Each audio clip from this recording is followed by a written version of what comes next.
Chapter में system की बात हो रही है, तो सिस्टम का मतलब ये होता है कि जब कोई चीज एक से ज्यादा से मिलकर बनती है तो उसको हम सिस्टम कहते रहे हैं।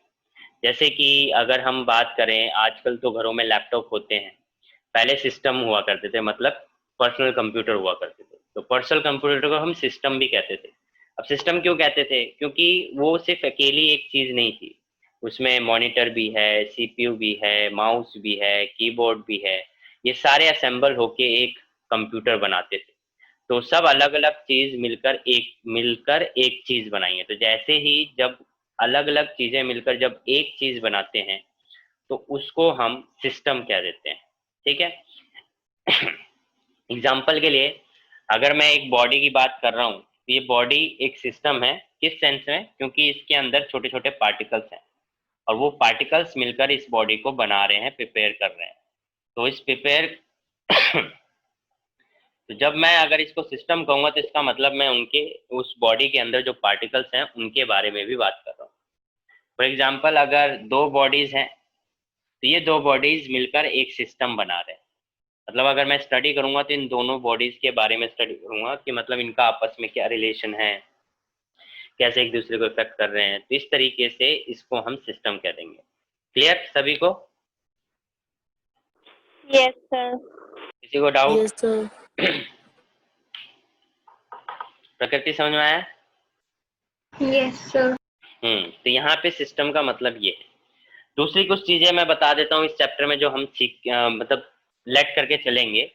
जैसे कि अभी तक जो पोजीशन होता था उसको हम एक्स लेके चलते थे, बट इस चैप्टर में हम आर लेके चलेंगे, यानी कि पार्टिकल की जो पोजीशन है उसको आर लेके चलेंगे।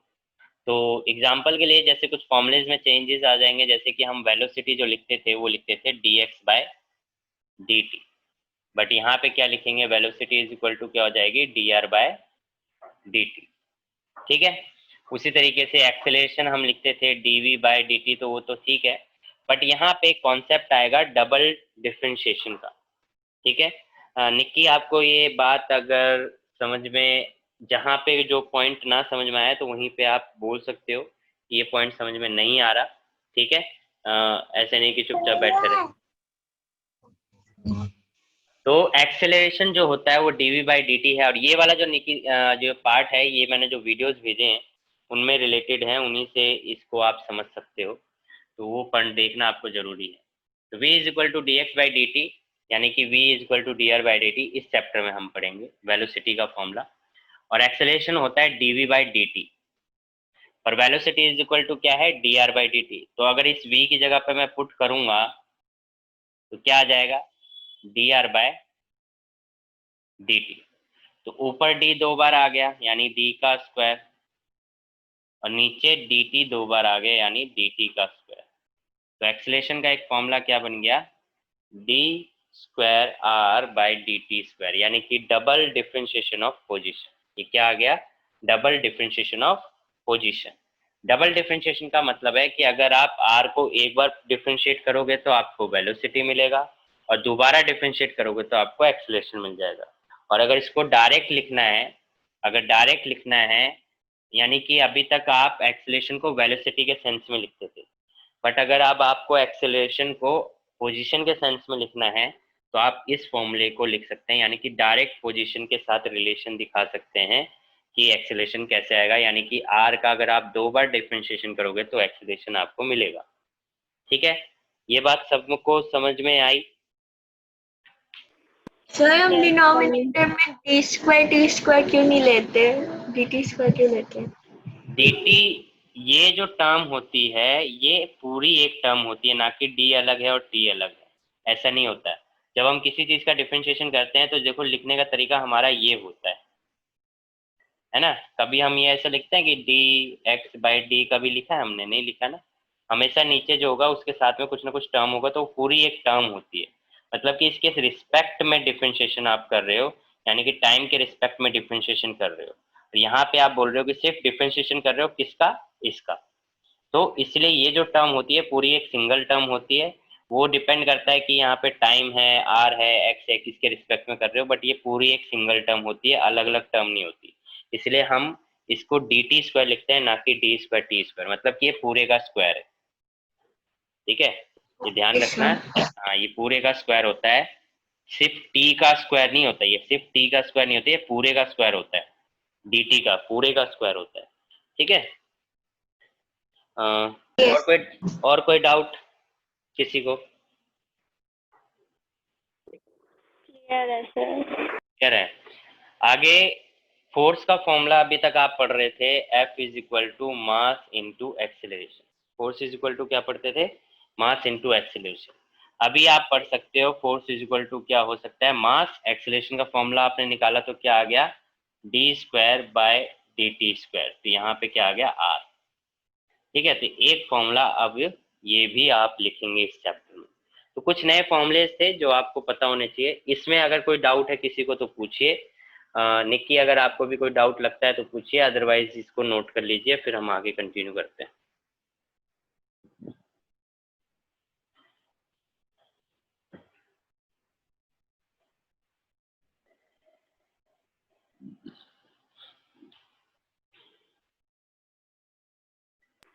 Done sir.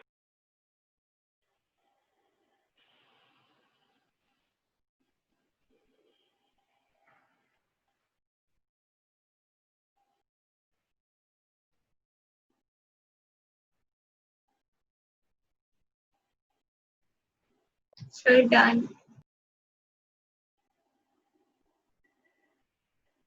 करो ना सुमन, हो गया? निक्की? नहीं सर।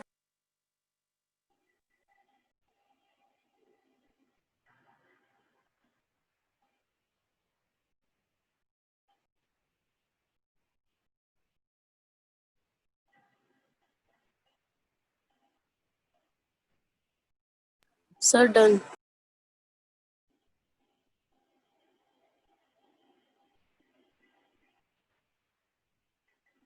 करो ना।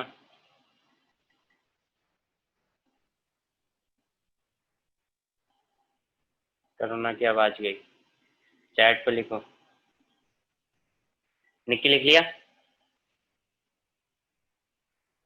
Yes sir. तो ये था थोड़ा सा जो चीज हम यहाँ पे नोट करेंगे। नाउ द केस इज, हम लोग जो अब पढ़ेंगे तो थोड़े अब कुछ टर्म्स के बारे में पढ़ लेते हैं। तो डेफिनेशन और ये सब देख लेते हैं। तो सबसे पहले डेफिनेशन आप लिखेंगे पार्टिकल, इन सब की जरूरत तो है नहीं। सिस्टम लिखिए। System, a system is a collecting of a very large number of particles. System, a system is a collection of, a system is a collection of very large number, a system is collection of a very large number of particles which mutually interact with one another, which mutually interact with one another.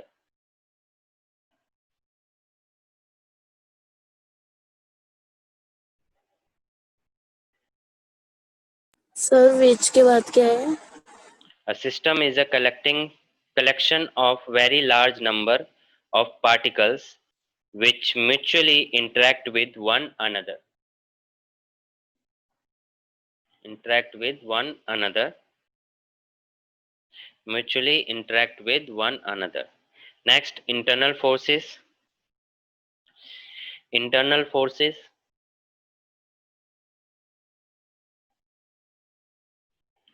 The mutual forces exerted by the particles. The mutual forces exerted by the particles of a system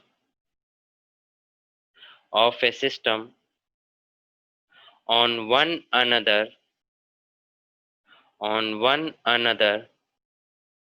are called internal forces. The mutual forces exerted by the particles, the mutual forces exerted by the particles of a system on another are called internal forces. Are called internal forces. Internal forces क्या है कि particles आपस में ही लगा रहे हैं, जैसे कि ये जो बॉडी बनी हुई है, सॉरी ये जो बॉडी बनी हुई है, इसके अंदर जो पार्टिकल्स हैं वो पार्टिकल्स आपस में ही एक दूसरे को फोर्स लगा रहे हैं। ठीक है, दूसरा एग्जांपल मैं देखूं, जैसे कि अगर एक रूम है, उस रूम के अंदर काफी सारे आप सभी सारे एक साथ बंद हैं, तो आप मैं उस रूम को अगर कलेक्टिवली देखूंगा तो वो मेरे लिए एक सिस्टम होगा, क्योंकि वो जो रूम है वो आप लोगों से बेंच से मिलकर बना है। तो आप लोग क्या कहलाएंगे, उसके पार्टिकल। अब आप लोग आपस में झगड़ रहे हैं, एक दूसरे को थप्पड़ घूसे मार रहे हैं, तो ऐसे में क्या होगा कि एक दूसरे के ऊपर आप क्या लगा रहे हो, फोर्स लगा रहे हो। तो इस टाइप के फोर्स को हम इंटरनल फोर्स कहेंगे। ठीक है, और अगर कोई उस रूम में आप लोग हो और मैं बाहर से आके आपके ऊपर थप्पड़ मार रहा हूँ, तो मैं क्या हूँगा, एक एक्सटर्नल फोर्स हूँगा, यानी कि मैं एक्सटर्नली आया और मैंने फोर्स लगाया। ठीक है, तो ये हो गया internal force. Next external force is the outside force exert external force, the outside force exerted on an object by any external agency. The outside force exerted on an object by any external agency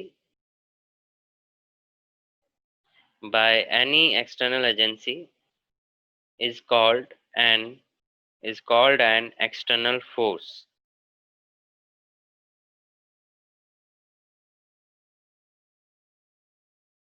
External force.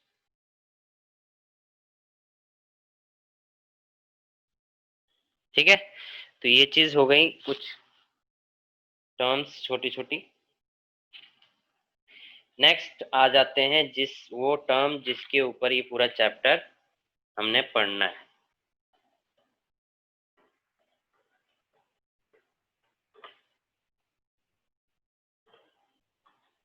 Next term है centre of mass.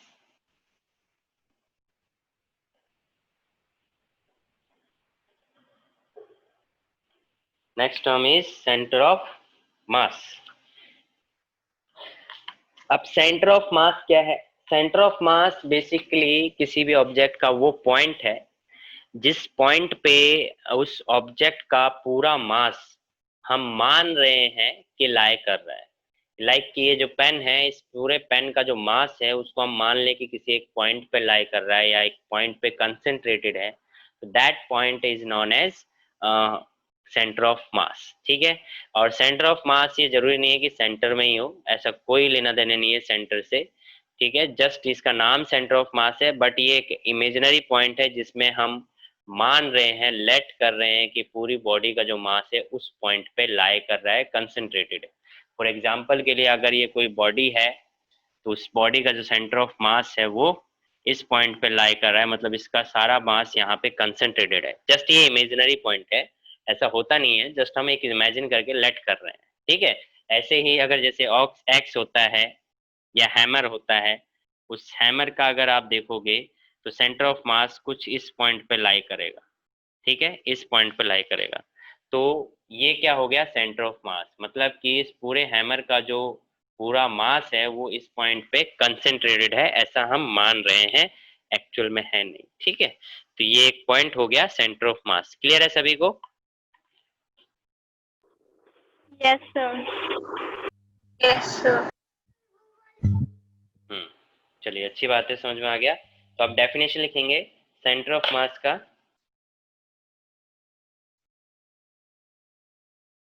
The center of mass of a body is a point where the whole mass, the center of mass of a body is a point, the center of mass of a body is a point where the whole mass of the body, where the whole mass of the body is supposed to be concentrated, is supposed to be concentrated, is supposed to be concentrated. Center of mass of a body is a point where the whole mass, center of mass of a body is a point where the whole mass of the body is supposed to be concentrated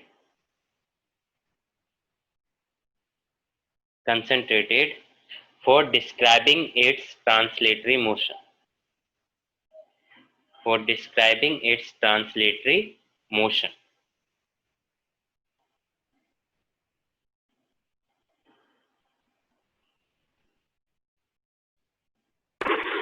translatory motion मतलब translatory motion मतलब body का एक particular direction में move करना, that is translatory motion.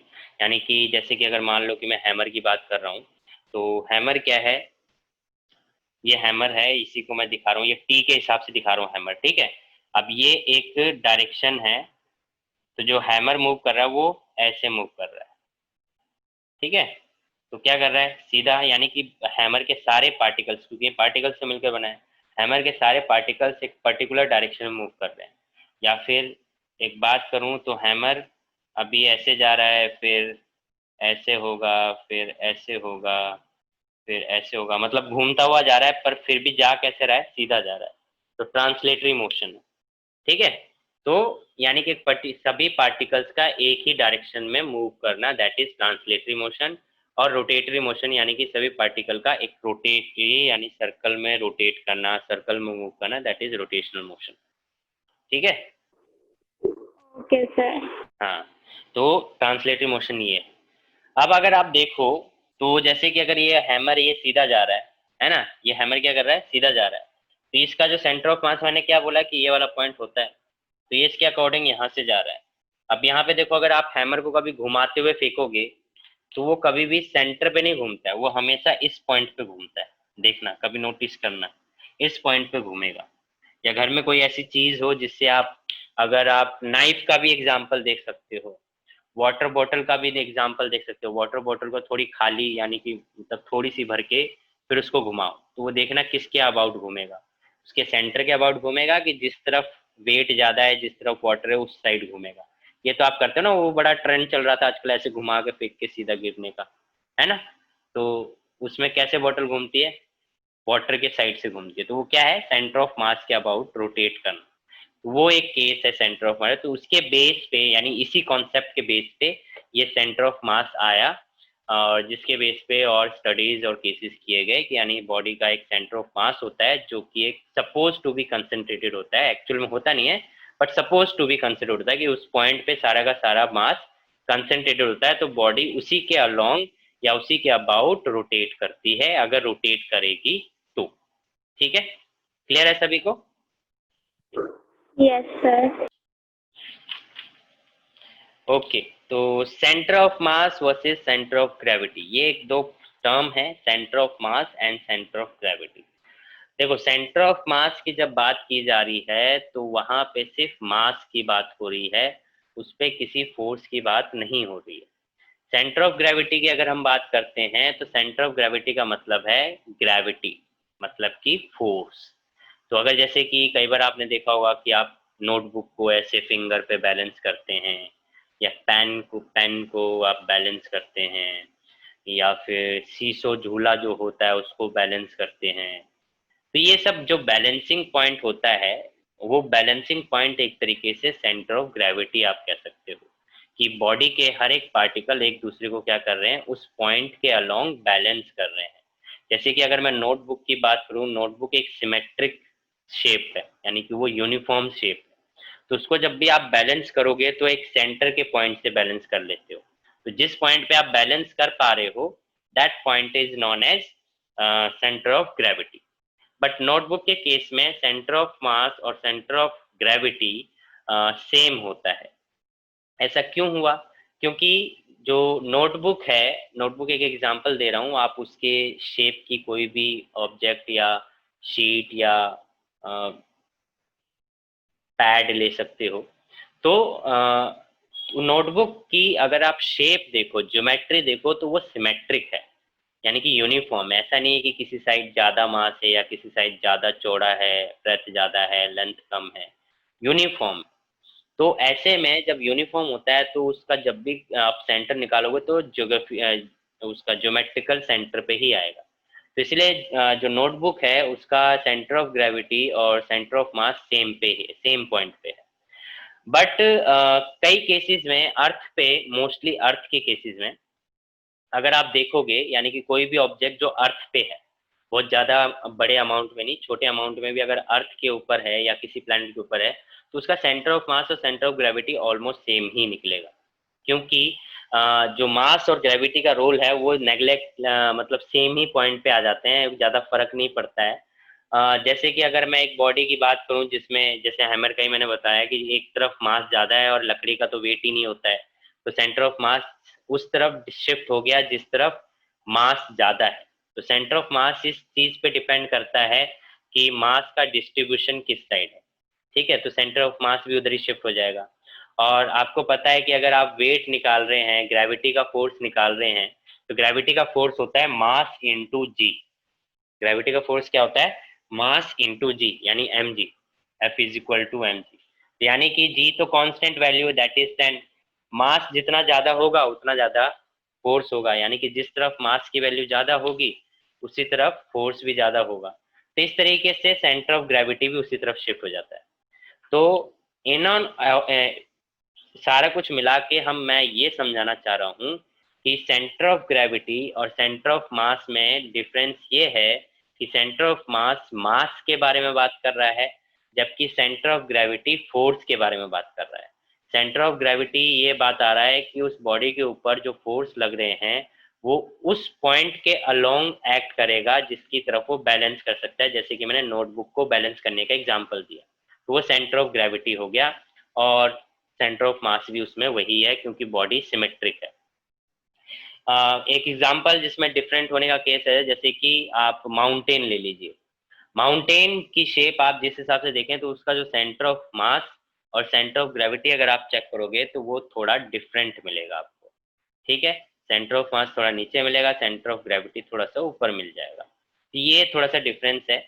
तो centre of gravity और centre of मास को आप अलग ही रखना, कभी साथ में मत रखना। सेंटर ऑफ ग्रेविटी मतलब फोर्स, सेंटर ऑफ मास मतलब मास के बारे में बात किया जा रहा है। दोनों ही पॉइंट की बात हो रही है, बट सेंटर ऑफ ग्रेविटी में उस पॉइंट की बात हो रही है जिसमें बॉडी अपने आप को बैलेंस कर ले रही है। सेंटर ऑफ मास में उस पॉइंट की बात हो रही है जिसमें हम पूरे बॉडी के मास को सपोज कर रहे हैं कि वहां पे कंसंट्रेटेड है। क्लियर हुआ ये बात सभी को? Yes, sir. Yes, sir. Karuna, Suman, Nikki?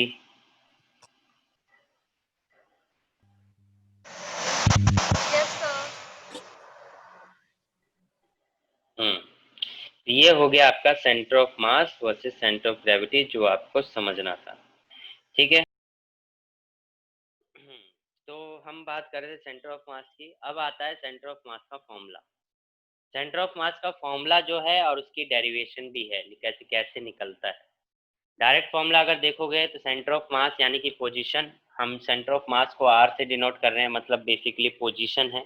Centre of मास क्या है? पोजीशन है, यानी कैपिटल आर।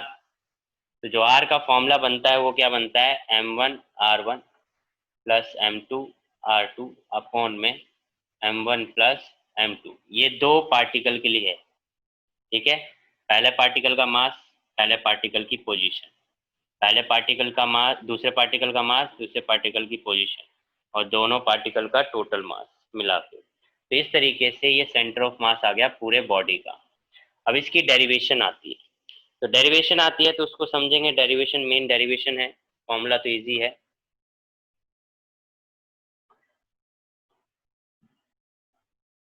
तो नेक्स्ट लिखेंगे derivation for centre of mass for two particle.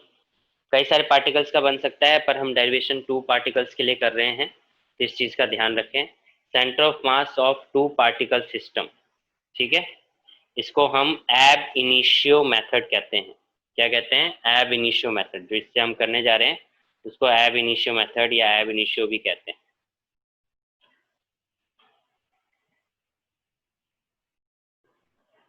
आपके टीचर ये लिख के कंफ्यूज कर सकते हैं, इसलिए मैंने ये बता दिया है। ठीक है, एब इनिशियो। तो सेंटर ऑफ मास का फॉर्मूला हमें डिराइव करना है, और डिराइव करने के लिए आप एक डायग्राम समझते हैं, यानी कि फिगर समझते हैं। लेट्स से कि हमारे पास दो पार्टिकल हैं। आपने वेक्टर में पढ़ा है कि हमारे पास एक पार्टिकल है P1 या P, जिसका पोजीशन वेक्टर है वो क्या है, R1, ठीक है। और दूसरा पार्टिकल है Q, जिसका पोजीशन वेक्टर हो गया R2, ठीक है। ये बात समझ गए। अब नाउ द केस इज कि जो दो पार्टिकल हमने सिस्टम बनाया है, ये दो पार्टिकल हैं, क्योंकि हम दो पार्टिकल सिस्टम की बात कर रहे हैं। ये दो पार्टिकल के ऊपर और एक दूसरे के ऊपर फोर्स लगाएंगे। जैसे कि एक फोर्स पार्टिकल P पे लगेगा, यानी कि जो कि एक्सटर्नली लगेगा, F1 एक्सटर्नल फोर्स होगा। और एक फोर्स जो Q है वो इसके ऊपर लगाएगा, P के ऊपर, तो वो अपनी तरफ इसने एक फोर्स लगा लिया F12, ठीक है। तो ये हो गया एक्सटर्नल फोर्स, ये हो गया इंटरनल फोर्स। इसको मैं F1 लिख दे रहा हूँ, इसको F12 लिख दे रहा हूँ, ठीक है, कंफ्यूजन ना हो। तो F1 फोर्स और F12 ध्यान रखेंगे, ये एक्सटर्नल फोर्स है और ये इंटरनल फोर्स है। ये एक्सटर्नली किसी ने इसके ऊपर फोर्स लगाया, और ये जो फोर्स है F12 वो P के ऊपर Q ने लगाया। सिमिलरली तरीके से Q के ऊपर एक फोर्स लग सकता है F2 external, F2 external force लग गया इसके ऊपर। और सिमिलरली तरीके से जो P है वो Q के ऊपर फोर्स लगाएगा, दैट इज F21, ठीक है, F21। तो यानी कि दो फोर्स P के ऊपर हैं, यानी पहली बॉडी के ऊपर, और दो फोर्स दूसरी बॉडी के ऊपर, यानी Q के ऊपर है। क्लियर है बात यहाँ तक। अब यहाँ पे जो हमने फॉर्मूले पढ़े थे, उन फॉर्मूले का यूज होगा जो मैंने चैप्टर स्टार्ट करने से पहले सिखाया था, ठीक है, उन फॉर्मूलाज का यूज होगा, तो ध्यान देंगे यहाँ पे। तो दोनों पार्टिकल के ऊपर फोर्स लग गया। अगर मैं बात करूं टोटल फोर्स ऑन पार्टिकल 1, यानी P1 की बात करें, ठीक है, तो इसको मैं रब कर रहा हूं, ये फॉर्मूला तो बाद में आ जाएगा।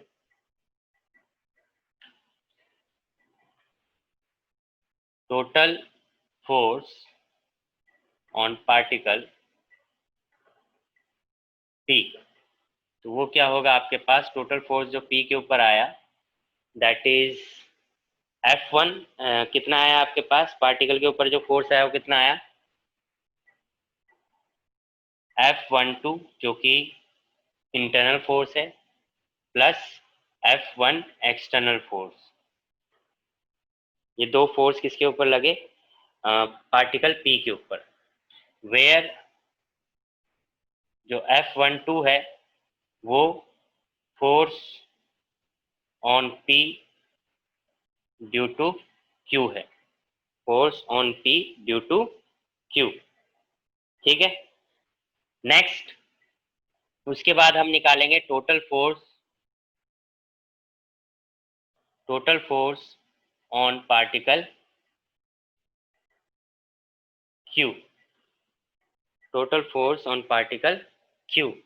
तो पार्टिकल Q पे अगर आप निकालोगे तो फोर्स क्या आएगा आपका, F2, that is F21 plus F2 external, ठीक है, F21 और F2 एक्सटर्नल, यानी दूसरे पार्टिकल के ऊपर ये टोटल फोर्स लग रहा है, जहां पे जो F21 है that is force on Q due to P, ठीक है। ये फोर्स किसकी वजह से लगा, 2 पे 1 की वजह से, यानी कि सेकंड बॉडी पे फर्स्ट की वजह से। ये बॉडी, ये मैंने इंडिविजुअल बॉडी के ऊपर फोर्स बताया है कि P के ऊपर कितना फोर्स लगाया और Q के ऊपर कितना फोर्स लगाया, ठीक है। नाउ टोटल फोर्स,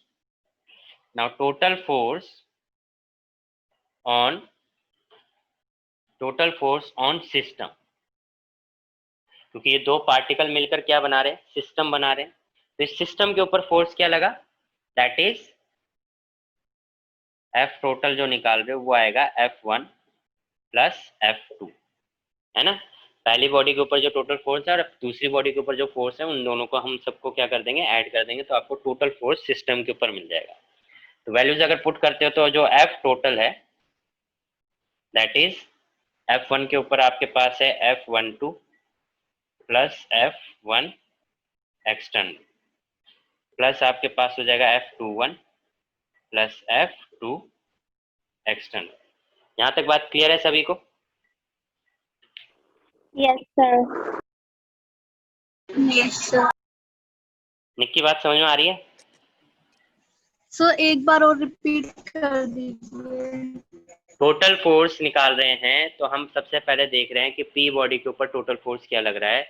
तो वो है पी बॉडी के ऊपर जो टोटल फोर्स लग रहा है वो लग रहा है एक इंटरनल फोर्स जो कि दूसरी बॉडी लगा रही है, यानी क्यू लगा रही है, force on first due to second body, P पे क्यू लगा रहा है तो यानी कि F12, और एक एक्सटर्नली कोई फोर्स लग रहा है पी के ऊपर दैट इज F1 एक्सटर्नल।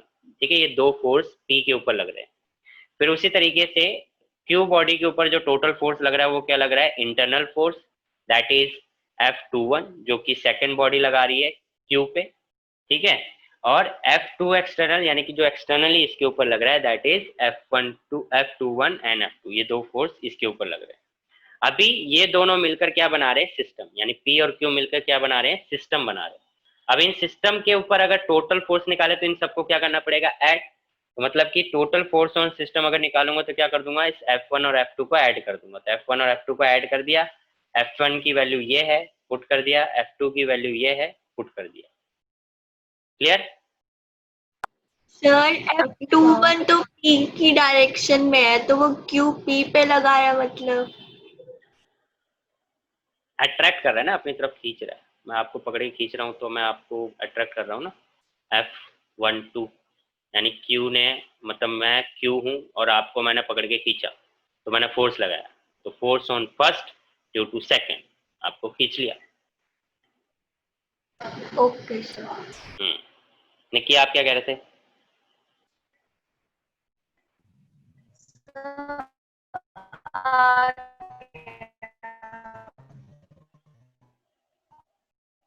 आवाज कट गई आपकी। सर आ गया। आ गया, ठीक है, ओके। तो ये बात समझ में आ गई? ठीक है, यहाँ तक बात आपको समझ में आ गई, बहुत बढ़िया। नाउ न्यूटन का सेकंड लॉ आपको याद, न्यूटन का थर्ड लॉ आपको याद है, Newton third law of motion हमने चैप्टर 5 में पढ़ा। Newton third law of motion, according to Newton third law, third law क्या कहता है, action and reaction are equal and opposite. मतलब कि इसने एक्शन किया तो इसका रिएक्शन हुआ, यानी कि जो इंटरनल फोर्स होते हैं उन सबका सम क्या आएगा, जीरो आएगा। यानी कि F12 is equal to F21, यही पढ़ा है आपने न्यूटन थर्ड लॉ में। F21 is equal to minus F21, ये थर्ड लॉ में पढ़ा है। तो यहाँ पे आप क्या करोगे, इनका सम क्या आ गया, जीरो आ गया। क्या आ गया, इनका सम जीरो आ गया।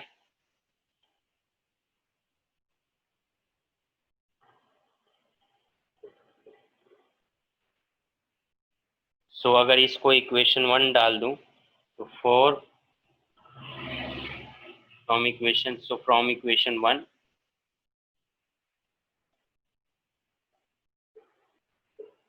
तो हमको क्या मिल गया, जो F टोटल है उसमें F12 प्लस F21 क्या आ गया हमारा, जीरो। तो ये तो जीरो हो जाएगा, तो बचेगा क्या, F1 एक्सटर्नल प्लस F2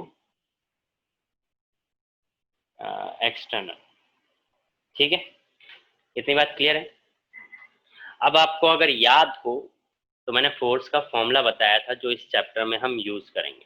क्या बताया था, क्लास स्टार्ट करने से पहले ही बताया था, F is equal to mass into acceleration, और एक्सेलरेशन की जगह क्या लिख सकते हैं, डबल डिफरेंशिएशन ऑफ आर। क्या लिख सकते हैं, डबल डिफरेंशिएशन ऑफ आर लिख सकते हैं। ये मैंने चैप्टर स्टार्ट करने से पहले ही बताया था। ईशानिक की प्रकृति सुमन, Yes, sir. तो इसको हम यहाँ पे यूज करेंगे। तो ये बॉडी की बात हो रही है, यानी पर्टिकुलर पार्टिकल की बात हो रही है, तो पार्टिकल के लिए हम बात करेंगे। तो F1 इज इक्वल टू क्या हो जाएगा, F टोटल, F1 इज इक्वल टू हो जाएगा M1 D square by D T square R1। उसी तरीके से F2 क्या हो जाएगा, M2 D square by D T square R2। ये सभी को क्लियर है, ये सभी को क्लियर है। Yes, sir. F टोटल जो है वो टोटल फोर्स यानी सिस्टम के ऊपर की बात हो रही है, तो सिस्टम के ऊपर बात होगी तो सिस्टम का टोटल मास लोगे और सिस्टम का टोटल पोजीशन लोगे यानी सेंटर ऑफ मास।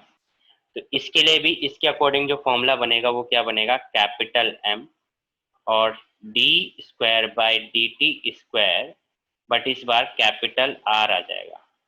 ठीक है, क्या आ जाएगा, कैपिटल R आ जाएगा, क्योंकि आप टोटल बात कर रहे हो यानी सिस्टम के लिए बात कर रहे हो। ठीक है, अब देखो ये M क्या है, कांस्टेंट है, M क्या है, कांस्टेंट है। तो अगर आपको ध्यान हो कि डिफरेंशिएशन में कांस्टेंट टर्म क्या हो जाती है, बाहर आ जाती है। अगर हमने डिफरेंशिएशन Yes, sir. देखिए हमने डिफरेंशिएशन में सीखा है, आप वीडियो देखोगे तो आपको पता चलेगा। डिफरेंशिएशन में जो टर्म होती है कांस्टेंट टर्म, उसको बाहर निकाल देते हैं। तो अगर कांस्टेंट टर्म को बाहर निकाल देते हो तो उसी तरीके से कांस्टेंट टर्म को अंदर भी तो ले जा सकते हो। इसी तरीके से हम ये जो कांस्टेंट टर्म है उसको अंदर ले जाएंगे तो हमारा फॉर्मूला क्या बन जाएगा, D by D T square, और यहाँ आ जाएगा M1 R1 प्लस सिमिलर तरीके से D square by D T square M2 और R2। ठीक है, अब ये दोनों में डिफरेंशिएशन है तो इसको आप क्या कर सकते हो, कॉमन लेके लिख सकते हो M1, क्या लिख सकते हो, M1 R1 plus M2 R2। इतनी बात क्लियर। और यहाँ पे हम इसको लिख सकते हैं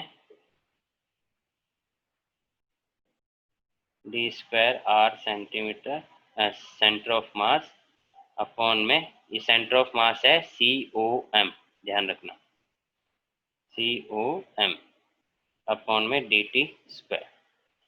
ठीक है, इतनी बात क्लियर है। Yes, sir.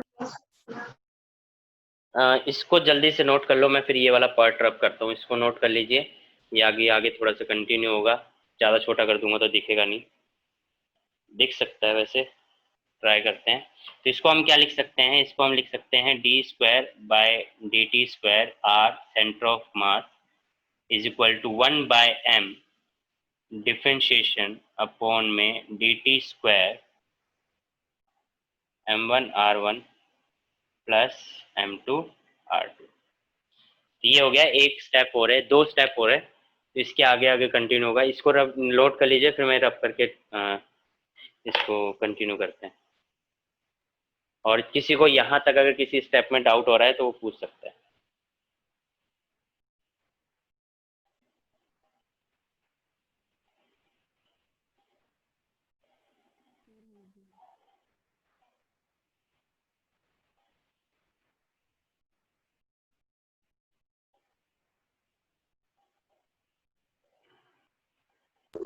Done, sir.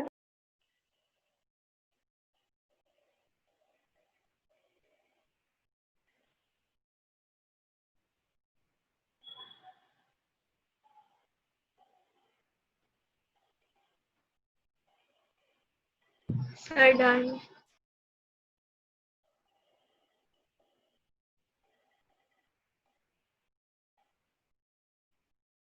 बाकी ने कर लिया, चलो ऊपर वाली लाइन रब कर रहा हूँ, ये तो लिख लिए होगे।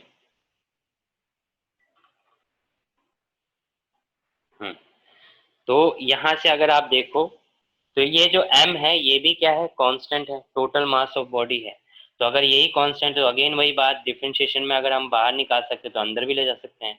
इसको अंदर ले जाएंगे, तो अंदर ले जाएंगे तो हमारे पास जो फॉर्मूला बनेगा D square by D T square, और जो R है वो सेंटर ऑफ मास है, तो ये हो जाएगा हमारे पास D square by D T square equal to करके that is M1 R1 plus M2 R2 upon में m।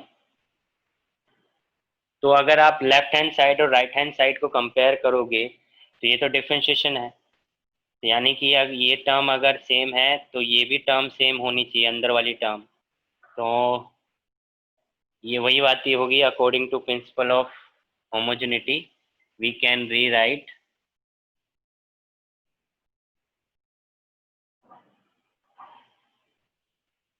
रीराइट क्या लिख सकते हैं हम, जो सेंटर ऑफ मास आ गया पोजीशन का,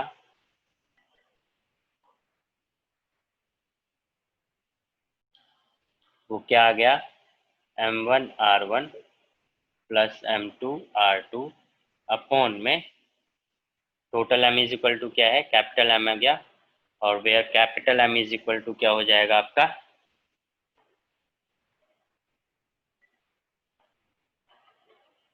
m1 प्लस m2। तो ये आपका आ गया सेंटर ऑफ मास का फॉर्मूला बाय डेरिवेशन ऑफ एब इनिशियो।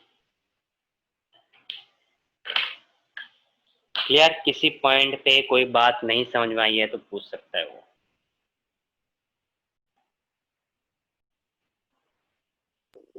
क्लियर है सर। निक्की समझ में आया आपको? कोई बात नहीं समझ में आई हो आपको? No sir. नो सर, नहीं समझ में आया? सर आ गया, आ गया, मतलब कोई डाउट नहीं है। ओके। तो निक्की यही है, ये तो आप सीधा चैप्टर 7 पे आके ड्रॉप हुए हो, पर स्टार्टिंग के चैप्टर थोड़ा पढ़ने की ज़रूरत है, क्योंकि बहुत जगह आपको ऐसा लगेगा कि ये क्या बताया सर ने, ये क्या बताया सर ने। तो उसके लिए आपको जो स्टार्टिंग के चैप्टर्स हैं उनको पढ़ना ज़रूरी है। मैंने क्लास परसों नरसों ही भेज दी थी, अब तक तो आपको देख लेना चाहिए था, बट जिन सर से आपकी बात हुई थी उनसे आप बात करना, जो वीडियोस मैंने भेजी हैं वो आपको भेज देंगे, ठीक है?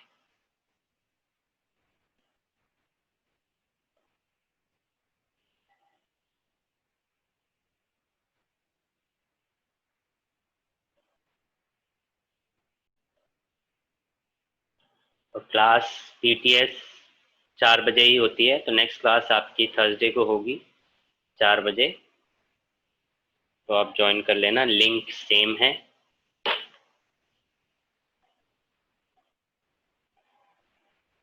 नोट कर लिया सभी ने? Yes sir. Yes sir. तो फिर मिलते हैं नेक्स्ट क्लास में, इस चैप्टर को कंटिन्यू करते हैं। ये चैप्टर थोड़ा सा लंबा है, थोड़ा सा टेढ़ा है, पर मेरा है तो इसलिए टाइमिंग चेंज नहीं हो सर सकती। बेटा टाइमिंग तो यही चल रही है स्टार्टिंग से, पिछले 3-4 महीने से।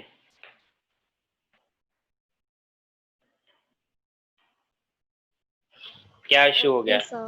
टाइमिंग में क्या इशू है? अब तो ऐसा भी नहीं कि स्कूल जाना पड़ता है,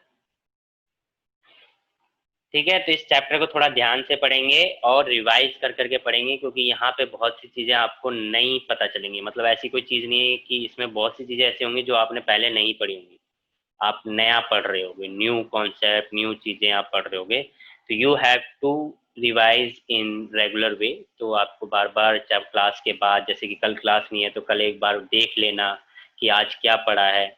इस वे में आपको ये चैप्टर पढ़ना पड़ेगा, अदरवाइज ये चैप्टर बहुत कंफ्यूज और दिमाग खराब करेगा। तो इसलिए मैं आप लोगों को पहले ही बता देता हूँ, इस चैप्टर में ज़्यादा ध्यान देने की ज़रूरत है, ज़्यादा टाइम देने की ज़रूरत है, ठीक है? तो मिलते हैं नेक्स्ट क्लास में, टिल देन बाय बाय। तो पहले मैं पहले वाले चैप्टर्स करूं या फिर ये वाला चैप्टर करूं जो आप अभी करा रहे हो? इसको भी करो और जो पहले वाले चैप्टर्स हैं उनको भी करो, बिकॉज यू आर लेट, आप लेट हैं, काफ़ी टाइम हो गया है अब तक। तो मतलब आप 2 महीना लेट हो, ये समझ लीजिए, जुलाई और अगस्त। तो आप चैप्टर 7 पे हैं, दैट मीन्स आप 6 चैप्टर पीछे चल रहे हैं।